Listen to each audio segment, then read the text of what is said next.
أعوذ بالله من الشيطان الرجيم. بسم الله الرحمن الرحيم. ألف لام را كتاب أحكمت آياته ثم فصلت من لدن حكيم خبير ألا تعبدوا إلا الله إنني لكم منه نذير وبشير وأن استغفروا ربكم ثم توبوا إليه يمتعكم متاعا حسنا إلى أجل مسمى ويؤتي كل ذي فضل فضله وإن تولوا فإني أخاف عليكم عذاب يوم كبير إلى الله مرجعكم وهو على كل شيء قدير ألا إنهم يثنون صدورهم ليستخفوا منه ألا حين يستغشون ثيابهم يعلم ما يسرون وما يعلنون إنه عليم بذات الصدور. وما من دابة في الأرض إلا على الله رزقها ويعلم مستقرها ومستودعها كل في كتاب مبين. وهو الذي خلق السماوات والأرض في 6 أيام وكان عرشه على الماء ليبلوكم أيكم أحسن عملا. ولئن قلت إنكم مبعوثون من بعد الموت ليقولن الذين كفروا إن هذا إلا سحر مبين. ولئن أخرنا عنهم العذاب إلى أمة معدودة ليقولن ما يحبسه ألا يوم يأتيهم ليس مصروفا عنهم وحاق بهم ما كانوا به يستهزئون. ولئن ذقنا الإنسان منا رحمة ثم نزعناها منه إنه لأوت كفور. ولئن ذقناه نعماء بعد ضراء مسته ليقولن ذهب السيئات عني إنه لفرح فخور. إلا الذين صبروا وعملوا الصالحات أولئك لهم مغفرة وأجر كبير. فلعلك تارك بعض ما يوحى إليك فضائق به صدرك أن يقولوا لولا أنزل عليه كنز أو جاء معه ملك إنما أنت النذير والله على كل شيء وكيل. أم يقولون افتراه قل فأتوا بعشر سور مثله مفتريات وادعوا من استطعتم من دون الله إن كنتم صادقين. فإن لم يستجيبوا لكم فاعلموا أنما أنزل بعلم الله وأن لا إله إلا هو فهل أنتم مسلمون. من كان يريد الحياة الدنيا فزينتها نوفي إليهم أعمالهم فيها وهم فيها لا يبخسون. أولئك الذين ليس لهم في الآخرة إلا النار وحبط ما صنعوا فيها وباطل ما كانوا يعملون. أفمن كان على بينة من ربه فاتبعه شاهد منه ومن قبله كتاب موسى إماما ورحمة أولئك يؤمنون به ومن يكفر به من الأحزاب فالنار موعده فلا تك في مرية منه إنه الحق من ربك ولكن أكثر الناس لا يؤمنون. ومن أظلم ممن افترى على الله كذبا أولئك يعرضون على ربهم ويقول الأشهاد هؤلاء الذين كذبوا على ربهم ألا لعنة الله على الظالمين الذين يصدون عن سبيل الله فيبغونها عوجا وهم بالآخرة هم كافرون. أولئك لم يكونوا معجزين في الأرض وما كان لهم من دون الله من أولياء يضاعف لهم العذاب ما كانوا يستطيعون سمعا وما كانوا يبصرون. أولئك الذين خسروا أنفسهم وضل عنهم ما كانوا يفترون. لا جرم أنهم في الآخرة هم الأخسرون. إن الذين آمنوا وعملوا الصالحات فأخبتوا إلى ربهم أولئك أصحاب الجنة هم فيها خالدون. مثل الفريقين كالأعمى والأصم والبصير والسميع هل يستويان مثلا أفلا تذكرون. ولقد أرسلنا نوحا إلى قومه إني لكم نذير مبين ألا تعبدوا إلا الله إني أخاف عليكم عذاب يوم أليم. فقال الملأ الذين كفروا من قومه ما نراك إلا بشرا مثلنا وما نراك اتبعك إلا الذين هم أراذلنا بادي الرأي وما نرى لكم علينا من فضل بل نظنكم كاذبين. قال يا قوم أرأيتم إن كنت على بينة من ربي فآتاني رحمة من عنده فعمد عليكم أن ألزمكموها وأنتم لها كارهون. ويا قوم لا أسألكم عليه مالا إن أجري إلا على الله وما أنا بطارد الذين آمنوا إنهم ملاقو ربهم ولكني أراكم قوما تجهلون. ويا قوم من ينصرني من الله إن أطردتم أفلا تذكرون. ولا أقول لكم عندي خزائن الله ولا أعلم الغيب ولا أقول إني ملك ولا أقول للذين تزدري أعينكم لن يؤتيهم الله خيرا الله أعلم بما في أنفسهم إني إذا لمن الظالمين. قالوا يا نوح قد جادلتنا فأكثرت جدالنا فأتنا بما تعدنا إن كنت من الصادقين.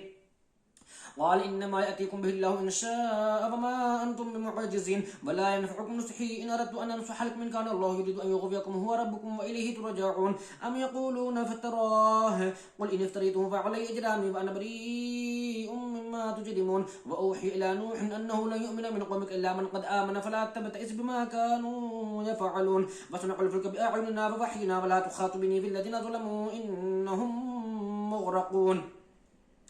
فيصنع الفلك فكلما مر عليه ملأ من قومه سخروا منه قال إن تسخروا منا فإنا نسخر منكم كما تسخرون. فسوف تعلمون من يأتيه عذاب يخزيه فيحل عليه عذاب مقيم. حتى إذا جاء أمرنا وفارت النور قل نحمل فيها من كل زوجين اثنين وأهلك إلا من سبق عليه القول وما آمن معه إلا قليل. وقال اركبوا فيها بسم الله مجريها ومرساها إن ربي لغفور رحيم. وهي تجري بهم في موج كالجبال ونادى نوح ابنه وكان في عزل يا بني اركب معنا ولا تكن مع الكافرين. قال سآوي إلى جبل يعصمني من الماء قال لا عاصم اليوم ما من أمر الله إلا من رحم وحال بينهم الموج فكان من المغرقين.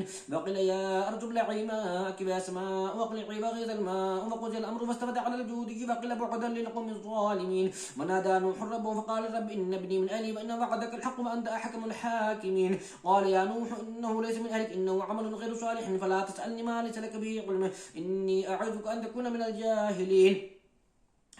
قال رب إني أعوذ بك أن أسألك ما ليس لي به علم وإلا تغفر لي فترحمني أكن من الخاسرين. قيل يا نوح اهبط بسلام منا وبركات عليك وعلى ممن معك وأمم سنمتعهم ثم يمسهم منا عذاب أليم. تلك من أنباء الغيب نوحيها إليك ما كنت تعلمها أنت ولا قومك من قبل هذا فاصبر إن العاقبة للمتقين. ولا عاد أخاهم هودا قال يا قوم اعبدوا الله ما لكم من إله غيره إن أنتم إلا مفترون. يا قوم لا أسألكم عليه أجرا إن أجري إلا على الذي فطرني أفلا تعقلون. ويقوم استغفروا ربكم ثم توبوا إليه يرسل السماء عليكم مدرارا ويزدكم قوة إلى قوتكم ولا تتولوا مجرمين. قالوا يا هود ما جئتنا ببينة وما نحن بتاركي آلهتنا عن قولك وما نحن لك بمؤمنين إن نقول إلا عدلك بعض آلهتنا بسوء. قال إني أشهد الله واشهدوا أني بريء مما تشركون من دونه فكيدوني جميعا ثم لا تنزلون إني توكلت على الله ربي وربكم ما من دابة إلا هو آخذ من ناصيتها إن ربي على صراط مستقيم. فإن تولوا فقد أبلغتكم ما أرسلت به إليكم واستخلف ربي يقوم من غيركم لا تضرونه شيئا إن ربي على كل شيء حفيظ. ولما جاء أمرنا نجينا هودا والذين آمنوا معه برحمة منا ونجيناهم من عذاب غليظ.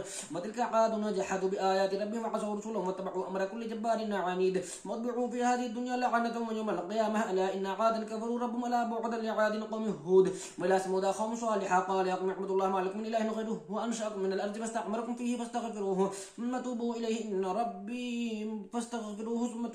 إن ربي قريب مجيب. قالوا يا صالح قد كنت فينا مرجوا قبل هذا أتنهانا أن نعبد ما يعبد آباؤنا وإننا لفي شك مما تدعونا إليه مريب. قال يا قوم أرأيتم إن كنت على بينة من ربي وآتاني منه رحمة فمن ينصرني من الله إن عصيت فما تزيدونني غير تخسير. ويا قوم هذه ناقة الله لكم آية فذروها تأكل في أرض الله ولا تمسوها بسوء فيأخذكم عذاب قريب. فعقروها فقال تمتعوا في داركم 3 أيام ذلك وعد غير مكذوب. فلما جاء أمرنا نجينا صالحا والذين آمنوا معهم برحمة منا ومن خزي يومئذ إن ربك هو القوي العزيز. وأخذ الذين ظلموا الصيحة فأصبحوا في ديارهم جاثمين كأن لم يغنوا فيها ألا إن ثمود كفروا ربهم ألا بعدا لثمود. ولقد جاءت رسلنا إبراهيم بالبشرى قالوا سلاما قال سلام فما لبث أن جاء بعجل حنيظ. فلما رأى أيديهم لا تصل إليه نكرهم وأوجس منهم خيفة قالوا لا تخف إنا أرسلنا إلى قوم لوط وامرأته قائمة فضحكت فبشرناها بإسحاق ومن وراء إسحاق يعقوب. قالت يا ويلتى ألد وأنا عجوز وهذا بعلي شيخا إن هذا لشيء عجيب. قالوا أتعجبن من أمر الله رحمة الله وبركاته عليكم أهل البيت إنه حميد مجيد. فلما ذهب عن إبراهيم الروع وجاءته البشرى يجادلنا في قوم لوط إن إبراهيم لحليم أواه منيب. يا إبراهيم أعرض عن هذا إنه قد جاء أمر ربك فإنهم آتيهم عذاب غير مردود. ولما جاءت رسلنا لوطا سيء بهم وضاق بهم ذرعا وقال هذا يوم عصيب. وجاءهم قومه يهرعون إليه ومن قبل كانوا يعملون السيئات. قال يا قوم هؤلاء بناتي هن أطهر لكم فاتقوا الله فلا تخزوني في ضيفي أليس منكم رجل رشيد. قالوا يا لوط إن رسول ربك لن يصلوا إليك فأسر بأهلك بقطع من الليل فلا يلتفت منكم أحد إلا امرأتك إنه مصيبها ما أصابهم إن موعدهم الصبح أليس الصبح بقريب. فلما جاء أمرنا جعلنا عاليها سافلها فأمطرنا عليها حجارة من سجيل منضود مسومة عند ربك وما هي من الظالمين ببعيد. وإلى مدين أخاهم شعيبا قال يا قوم اعبدوا الله ما لكم من إله غيره ولا تنقصوا المكيال والميزان إني أراكم بخير وإني أخاف عليكم عذاب يوم محيط. ويا قوم أوفوا المكيال والميزان بالقسط ولا تبخسوا الناس أشياء ولا تعثوا في الأرض مفسدين. بقية الله خير لكم إن كنتم مؤمنين وما أنا عليكم بحفيظ. قالوا يا شعيب أصلاتك تأمرك أن نترك ما يعبد آباؤنا أو أن نفعل في أموالنا ما نشاء إنك لأنت الحليم الرشيد. قال يا قوم أريتم إن كنت على بينة من ربي فرزقني منه رزقا حسنا وما أريد أن أخالفكم إلى ما أنهاكم عنه إن أريد إلا الإصلاح ما استطعت وما توفيقي إلا بالله عليه توكلت فإليه أنيب. ويا قوم لا يجرمنكم شقاقي أن يصيبكم مثل ما أصاب قوم نوح أو قوم هود أو قوم صالح وما قوم لوط منكم ببعيد واستغفروا ربكم ثم توبوا إليه إن ربي رحيم ودود. قالوا يا شعيب وما نفقه كثيرا مما تقول فإنا لنراك فينا ضعيفا ولولا رهتك لرجمناك وما أنت علينا بعزيز. قال يا قوم أرهتي أعز عليكم من الله فاتخذتموه وراءكم ظهريا إن ربي بما تعملون محيط. ويا قوم اعملوا على مكانتكم إني عامل سوف تعلمون من تكون له عاقبة الدار. ويقوم يعملوا على مكانتكم إني عامل سوف تعلمون من يأتي عذاب يخزيه ومن هو كاذب فارتقبوا إني معكم رقيب. ولما جاء أمرنا نجينا شعيبا والذين آمنوا معه برحمة منا فأخذت الذين ظلموا الصيحة فأصبحوا في ديارهم جاثمين كأن لم يغنوا فيها ألا بعدا لمدين كما بعدت ثمود. ولقد أرسلنا موسى بآياتنا فسلطان مبين إلى فرعون وملئه فاتبعوا أمر فرعون وما أمر فرعون برشيد يقدم قومهم يوم القيامة فأوردهم النار وبئس الورد المورود في هذه لعنة يوم القيامة بئس الرفد المرفود. ذلك من أنباء القرآن قصوا عليك منها قائم وحصيد. وما ظلمناهم ولكن ظلموا أنفسهم فما أغنت عنهم آليتهم التي يدعون من دون الله من شيء لما جاء أمر ربك فما زادوهم غير تتبيب. وكذلك أخذ ربك إذا أخذ القرى وهي ظالمة إن أخذه أليم شديد. إن في ذلك الآية لمن خاف عذاب الآخرة ذلك يوم مجموع له الناس فذلك يوم مشهود. وما نؤخره إلا لأجل معدود يوم يأتي لا تكلم نفس إلا بإذنه فمنهم شقي وسعيد. فأما الذين شقوا ففي النار لهم فيها زفير وشهيق خالدين فيها ما دامت السماوات والأرض إلا ما شاء ربك عطاء غير مجزوز. فلا تك في مرية مما يعبد هؤلاء ما يعبدون إلا كما يعبد آباؤهم من قبل فإنا لموفهم نصيبهم غير منقوص. ولقد آتينا موسى الكتاب فاختلف فيه ولولا كلمة سبقت من ربك لقضي بينهم وإنهم لفي شك منه مريب. وإن كلا لما ليوفينهم ربك أعمالهم إنه بما يعملون خبير. فاستقم كما أمرت ومن تاب معك ولا تطغوا إنه بما تعملون بصير. ولا تركنوا إلى الذين ظلموا فتمسكم النار وما لكم من دون الله من أولياء ثم لا تنصرون. وأقم الصلاة طرفي النار وزلفا من الليل إن الحسنات يذهبن السيئات ذلك ذكرى للذاكرين. واصبر فإن الله لا يضيع أجر المحسنين. فلولا كان من القرون من قبلكم أولو بقية ينهون عن الفساد في الأرض إلا قليلا ممن أنجينا منهم واتبع الذين ظلموا ما أترفوا فيه وكانوا مجرمين. وما كان ربك ليهلك القرى بظلم وأهلها مصلحون ولو شاء ربك لجعل الناس أمة واحدة ولا يزالون مختلفين إلا من رحم ربك ولذلك خلقهم فتمت كلمة ربك لأملأن جهنم من الجنة والناس أجمعين. وكلا نقص عليك من أنباء الرسل ما نثبت به فؤادك فجاءك في هذه الحق وموعظة وذكرى للمؤمنين. وقل للذين لا يؤمنون اعملوا على مكانتكم إنا عاملون وننتظروا إنا منتظرون. ولله غيب السماوات والأرض وإليه يرجع الأمر كله فاعبده وتوكل عليه وما ربك بغافل عما تعملون. بسم الله الرحمن الرحيم. ألف لام را تلك آيات الكتاب المبين إنا أنزلناه قرآنا عربيا لعلكم تعقلون. نحن نقص عليك أحسن القصص بما أوحينا إليك هذا القرآن وإن كنت من قبله لمن الغافلين. إذ قال يوسف لأبيه يا أبت إني رأيت 11 كوكبا والشمس والقمر رأيتهم لي ساجدين. قال يا بني لا تقصص رؤياك على إخوتك فيكيدوا لك كيدا إن الشيطان للإنسان عدو مبين. وكذلك يجتبيك ربك ويعلمك من تأويل الأحاديث ويتم نعمته عليك وعلى آل يعقوب كما أتمها على أبويك من قبل إبراهيم وإسحاق إن ربك عليم حكيم. لقد كان في يوسف وإخوته آيات للسائلين إذ قالوا ليوسف وأخوه أحب إلى أبينا منا ونحن قصبى إن أبانا لفي ضلال مبين. يقتل يوسف فاطرحوه أرضا يخل لكم وجه أبيكم وتكونوا من بعده قوما صالحين. قال قائل منهم لا تقتلوا يوسف فألقوا في غيابة الجب يلتقطوا بعض السيارة إن كنتم فاعلين. قالوا يا أبانا ما لك لا تأمنا على يوسف فإنا له لناصحون أرسله معنا غدا يرتع ويلعب فإنا له لحافظون. قال إني ليحزنني أن تذهبوا به وأخاف أن يأكله الذئب وأنتم عنه غافلون. قالوا لئن أكله الذئب ونحن عصبة إنا إذا لخاسرون. فلما ذهبوا به وأجمعوا أن يجعلوه في غيابة الجب وأوحينا إليه لتنبئنهم بأمرهم هذا فهم لا يشعرون. وجاءوا أباهم عشاء يبكون. قالوا يا أبانا إنا ذهبنا نستبق فأدركنا يوسف عند متاعنا فأكله الذئب وما أنت بمؤمن لنا ولو كنا صادقين. وجاءوا على قميصه بدم كذب قال بل سولت لكم أنفسكم أمرا فصبر جميل والله المستعان على ما تصفون. وجاءت سيارة فأرسلوا واردهم فأدلى دلبه قال يا بشرى هذا غلام وأسرهم بضاعة والله عليم بما يعملون. وشروا بثمن بخس دراهم معدودة وكانوا فيه من الزاهدين. وقال الذي اشتراه من مصر لامرأته أكرمي مثواه عسى أن ينفعنا أو نتخذه ولدا. وكذلك مكنا ليوسف في الأرض ولنعلمه من تأويل الأحاديث والله غالب على أمره ولكن أكثر الناس لا يعلمون. ولما بلغ أشده آتيناه حكما وعلما وكذلك نجزي المحسنين.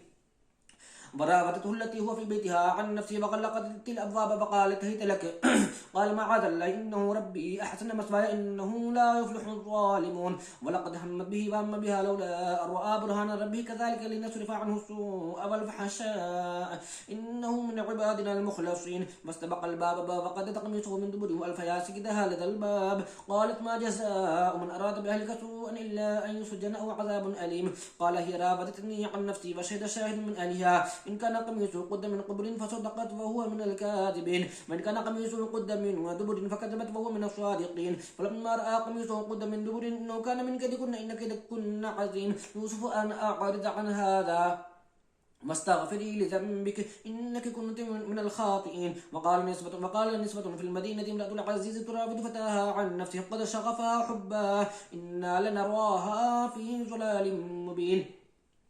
فلما سمعت بمكرهن أرسلت إليهن وأعدت لهن متكئا وآتت كل واحدة منهن سكينا وقالت اخرج عليهن. فلما رأينهم أكبرنهم وقطعن أيديهن قلن حاشا لله ما هذا بشرا إن هذا إلا ملك كريم. قالت فذلكن الذي لمتنني فيه ولقد راودته عن نفسه فاستعصم ولئن لم يفعل ما آمره ليسجنن ولا يكون من الصاغرين. قال رب السجن أحب إلي مما يدعونني إليه فإلا تصرف عني كيدهن أصب إليهن وأكن من الجاهلين. فاستجاب له ربه فصرف عنه كيدهن إنه هو السميع العليم. ثم بدا لهم من بعد ما رأوا الآيات ليسجننه حتى حين. ودخل معه السجن فتيان قال أحدهما إني أراني أعصر خمرا وقال الآخر إني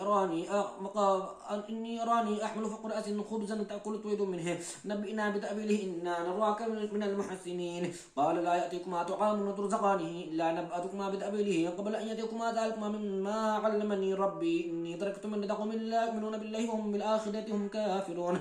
واتبعت ملة آبائي إبراهيم وإسحاق ويعقوب ما كان لنا أن نشرك بالله من شيء ذلك من فضل الله علينا وعلى الناس ولكن أكثر الناس لا يشكرون. يا صاحبي السجن أأرباب متفرقون خير أم الله الواحد القهار ما تعبدون من دونه إلا أسماء سميتموها أنتم وآباؤكم ما أنزل الله بها من سلطان إن الحكم إلا لله أمر ألا تعبدوا إلا إياه ذلك الدين القيم ولكن أكثر الناس لا يعلمون. يا صاحبي السجن أما أحدكما فيسقي ربه خمرا وأما الآخر فاشربوا فتأكل الطير منه نبئنا بتأويله إنا نراك من المحسنين. يا صاحبي السجن أما أحدكما فيسقي ربه خمرا وأما الآخر فيشرب فتأكل الطير من رأسه قضي الأمر الذي فيه تستفتيان. وقال للذي ظن أنه ناج منه اذكرني عند ربك فأنساه الشيطان ذكر ربه فلبث في السجن بضع سنين. وقال الملك إني أرى سبع بقرات ثمان يأكلهن سبع عجاف وسبع سنبلات خضر وأخرى يابسات يا أيها الملأ أفتوني في رؤيا إن كنتم للرؤيا تعبرون. قالوا أضغاث أحلام وما نحن بتأويل الأحلام بعالمين. وقال الذي نجا منهما فذكر بعد أنا أنبئكم بتأويله فأرسلون. يوسف أيها الصديق وافتنا في سبع بقرات ثمان يأكلهن سبع عجاف وسبع سنبلات خضر وأخرى يابسات لعلي أرجع إلى الناس لعلهم يعلمون. قال تزرعون 7 سنين دأبا فما حصدتم فذروه في سنبله إلا قليلا مما تأكلون ثم يأتي من بعد ذلك عام فيه يغاث الناس وفيه يعاصرون.